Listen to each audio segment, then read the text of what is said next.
daɗi zuciya ba ta daina mu ba. Ni zan kasance tare da ke baby kuma wuya mai kyau da wata alaƙa ta wadda kai daɗi zuciya ba ta daina amo ba.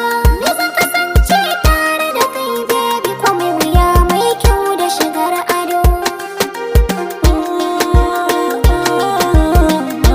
Soyayya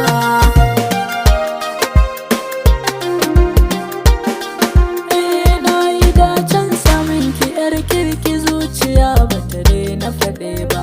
zancen kakewa zuciya tasiri nisa da ni ban so ka yiwu ba. Zo ki raka ni mu ɗauko laula don ba zai mu kai da saba.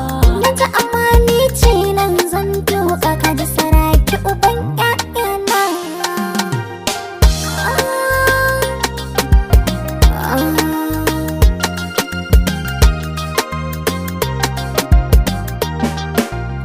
Gwada sakan ɗaya bana so ka matsa sai na ji na kamar zan kuka. Ya kuturi ya can ma mafarkin sama guri ya kwana a girka. Da natsuwar ka sai ta lissafi rabin jiki ya zanyi gudunka.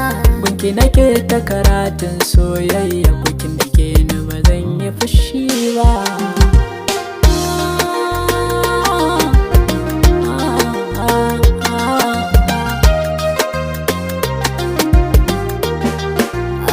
Dukan tunani na yana ga kai, wata nake in rayu da kai.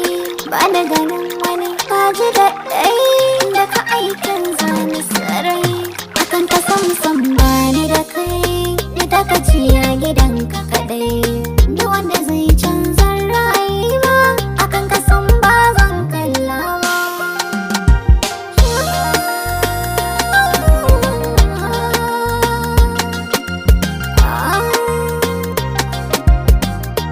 Oho ina da mai sharan kokana a bangaren su yi muku tsere.